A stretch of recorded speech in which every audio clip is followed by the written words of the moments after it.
নানা নাটকীয়তার পর Kylian Mbappe এখন রিয়াল মাদ্রিদের খেলোয়াড়। গত জুনে এই ফরোয়ার্ডের সঙ্গে ৫ বছরের চুক্তি করে লস ব্লাঙ্কোস। কয়েকদিন আগে বার্নাব্যুতে হাজারো সমর্থক ফরাসি তারকাকে নিজেদের ঘরে বরণ করে নিয়েছে।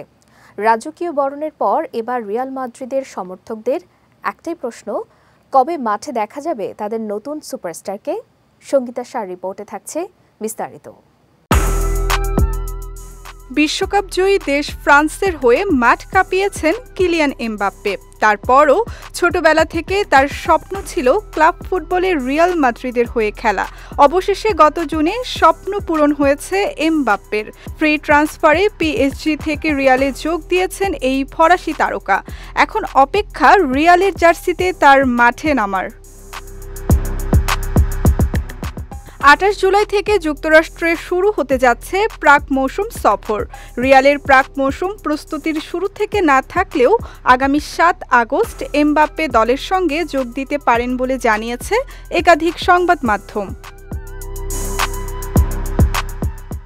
দলের সঙ্গে অনুশীলনে যোগ দেওয়ার পর আগামী ১৪ আগস্ট আতালান্তার বিপক্ষে পোল্যান্ডের রাজধানী ওয়ারশে উয়েফা সুপার কাপের ফাইনালে এই ফরাসি তারকাকে মাঠে নামাতে পারেন আনচেলত্তি। সেই ম্যাচে জয় পেলে প্রথম ম্যাচেই ট্রফি জয়ের স্বাদ পাবে এই তারকা ফরওয়ার্ড।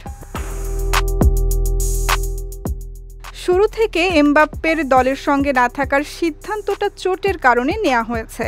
ক্লাব কর্তৃপক্ষ, কোচ কার্লো আনচেলত্তি এবং এমবাপ্পে মিলেই নাকি সিদ্ধান্ত নিয়েছেন যে পুরোপুরি সেরে ওঠার পরই দলের হয়ে মাঠে নামবেন তিনি। এর আগে ২০১৮ মৌসুম শেষ করে রিয়াল মাদ্রিদ ছাড়েন কিংবদন্তি ক্রিস্টিয়ানো রোনালদো। পর্তুগিজ মহাতারকা মাদ্রিদ ছাড়ার পর এখনও তার যোগ্য উত্তরসূরি হয়ে উঠতে পারেনি কেউ। তবে অনেকের মতে কিলিয়ান এমবাপ্পে হয়ে উঠবেন রোনালদোর যোগ্য উত্তরসূরি, আর রিয়াল মাদ্রিদও পাবে আরেক কিংবদন্তি। সঙ্গীতা শাহ, বিজয় টিভি নিউজ ডেস্ক।